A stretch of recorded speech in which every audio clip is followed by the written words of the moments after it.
Silav, vekî min vê rojê ji we re got, min parve kirîbû. Ez ê niha dest bi çîroka Mula Musa Hekkarî bikim. Mula Musa Hekkarî kitabê wî di alî Remezan Pertev de hatibû wergerandin. Dirûlû mecalîs. Ez ê dest bi çîrokê wî bikim. Ev destpêka wî Remezan Pertev lêkolîn ser Mela Musayê Hekkarî kiriye û gelek agahiyên xwaz di pirtûkê de hene. Lê ez tenê dixwazim ji we re çîroka bixwînim. Hikayetê Şex Bersîsayî. Heye nîne, tekda fanîne. Êka ebed Xwedê Teala dimîne. Carek ji caran rehme li bav û dayîkê godaran. Şex Bersîsê kusan bûye û salba îmanê ji wî bûye û seb ji bi zelalet ji dinyayê îrtihal kiriye. Rêwayet tê kirin ku di zimanê de welatî Sebayê de zatek hebû qewî zahîd û ebîd û meqbûlî dîayê. Ji dinyayê destkuşa bû zêde xayî keremet û kifşa maqam bû. Pakiya wî giha bû dereceyekî ku di vî wextê û zemanî de zêde merûf bûyî û di nav çiyayekî sevmeayek peyda kirî. Daîman meşxûlî îbadet bi û qetê xwe li dinyayê kiribû û çû miqdar di van kenar û etrafên nexş û kûr û ker û merezdar da ku dibûn tanînên nîk sevmayê Şexbersayî. Evî ji diya dixwast bi emrê Xwedayî bi heqî şîfa didî û di çûna sed û vê xeberê li van deran zêde xayî nam û nîşan û bi heftê salan bi vê terz û goşnêşîn û ezdetkirin bû. Heta carekê xwendekarê wî bajarî mihemekî qewî lê dest dayî. Tedbîr û tedarekê leşkerî kir ku xwast em çi qeder xelkê bajar hebe têk de cem kir û gel xwe bibe leşkerî. Du bira di vî bajarî de hebûn û xaka wan bilaxê hebû û da û bavê kesekî dinê tune bû û xwendekar emir kir ku her du bira jî bêne leşkerî. Wekî evan de mirovan zanî ku ala ji wê emrî xwendekarî xilasiyet nîne û xaxa wan bêxwayî dimîne. Kesekî mehrem û baweriyê nîne ku xweya xwe ya balex bisporîne wî. Gotin ku em biçin vî evlehiyê xwe bibêjin Şex Bersîsayî. Ê xaxa emanet bisporîna wî û qewî zêdekî emînê ye. Li ser vê qiseyê her du jî hatine nik Şex Bersîsayî û gotin ku em bê bav û dayîn û bêkesin. Îro ku lazim e ku em digel xwendekarî biçine leşkerî. Em razî û xatir cem tesellî nabin û xwe me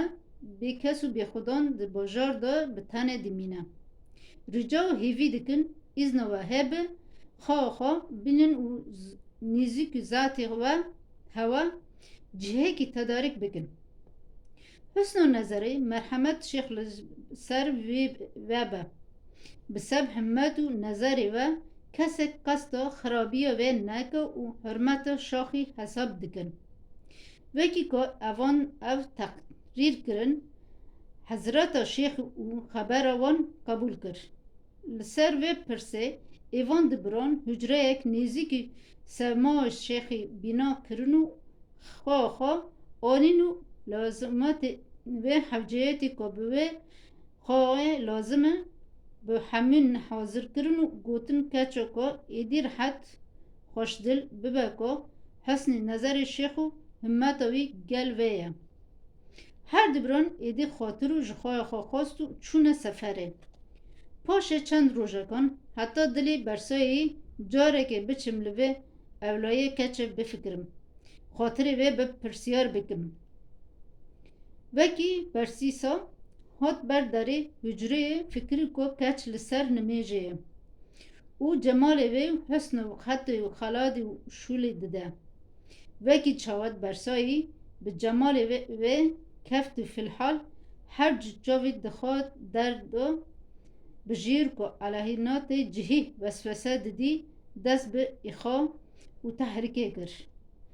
دلی وی دا گوت ای برسیسا ببینه کو چه حسن و جمالکی با کمال هیا و تج حسناک وی ها نادری چاوید خوا دگری و حسناک وی ها به کمالو به جمالی وجهه کی وی ها خلق جبو مسیر دده و نظرت چه دبه وکی که او وسوسه د شیخ جاره که دنه لجمال کچه فکری نظر لیکر فی الحال اشتها نفسی بجی حرکت کری شیخ به 100,000 دلو جان عاشق و مفتونی کچه بو پاشی بشو و گریه چو جهی عبادتخانه خوا وکی دست به نمیجه کر حسن جمال کچه قط و خلاد و حاطنه پیش چاوید شیخی وها عشق وی خلابه کر کو قادر نبو کو هر فکی بخوینه به وی حالی شیخ پریشان خاطر بوی دا خیالی حسن و جمال کچه دا خاطر شف خاطر نمیجو عبادت یکسر معاطل بو صبر و قرار نمایی به شف رابو و چو حجره کچه دید که کچ دیسان دنمیجه دیه عبادت دیگه چون نزدیکی گوت کو تا دین و ایمان و دل من بیخ بریه هجا تو نمیجو عبادت دیگی کچکه کو او خبر بیست ما تو مهیار بو دخوازه نخوازه شیخ دست کچکه جار گرتو به کنار خواده کشو به زوره عملی شنویه دگل کچکه کر پاشه مدایته که حمله کچکه معلوم بو به حمله یک ابلیسی علیهنت حتی خلب شیع گود پاشه مدایته که حمله کچکه معلوم بو کو حمله یا ابلیسی علیهنت کتا قلب شیخی گود ای پرسیس گلک وقت و زمان کد ناف خلقه دا و زخت و آبادی دیکی دناف ماباینا ناسان دا جحتا نها خی دین و دیانت امین مشهور بویه او افالی قبیه کو جشته صادر بو پاشه دوی جواب بدی حاله دا کسان ببه کتل روی دنیای چاوین درباس بکیم چاوان درباس بکیم دست به وسوسه و ایوقا فتنه کر برسیسا جی فکری و ملاحظه کر گو براستی نو دنگ من به قنجی و مزنیه و به اطراف اقالیم دنیای چویه وکی او فائلا خبیس جمن را ظاهر ببه ایدی رو رومت من لنک کسکی نامینه و ایدی از بروی لخلقه بفکرم ابلیسی فرصت دی زیده وسوسه دایی گو ای برسیسا به قنج و سلامت اوی کو تو کچک قتل بکی و وشری حتی که او عیباتا مستور بیمینه و دنیف خلقه دا رزیل و رسوا نبی او وسوسه ابلیس دلی برسی دا جی کر لسر و مرم و مقصد نیوی شوه رابو کیرک دست خواه گرد و حتی حجره کچکه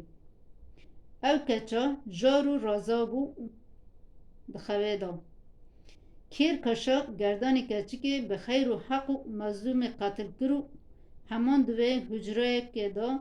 ارد کولا و لاش کچکه چال کر پاشه مدیه که برایت دی کچکه جه سفری بشو هاتن دیتن که خویوان چونینه هاتن نک برسسایی او پرسیار کرن که خواه ما کسان بو لکویه اوی جواب دا که از به عبادت خودی کوری بون من هیج نینه که خواه و کسان بویم او برایت جار و سفیل بگری و زاری و گریان نورا که قوی اعتبار باوری وان به برسیایی هبو. پاشه ایبلیس دکت قلب وان به خبره که وان باور کر هرن هجره بکولن به خبره که وان باور کر هرن هجره بکولن بلکی اثره که کچا ظاهر ببه شبه کت دلیوان مروان و گریان جنوب وان خاتنه هجره وردا به دمک کولان و گریان لاشه کچکی پیدا بود در آنین اولی نظر کرن هم نوی جزانین و لاشه و هلانین اینانا نک خواندکاری احلاوی بویی ماجره اول و آخر وکی بوی جبو خواندکاری نقل کرن و خوندکاری نقل کرن خوندکار امر کر برساسی آنین و امر جلادان کر گو ببن ایوی خبیسی بردار بکن خلاصه کلام برسیس اینانه برداری کو بردار بکن الهی هلنات کتی صورتی مروه کی حتی نک برسیسا گوتا اگر تو بخبر آمندکی از تجی دار خلاص بکم نهاج ترا جان لازمه پاشی برسیسو گوت اگر فی الواقع تو من خلاص دکی هرچه امری کو تو بکی از قبول دکم گوت که روی خواه قبله ورگرینه و به من را سجده بکن از ده تنها خلاص بکم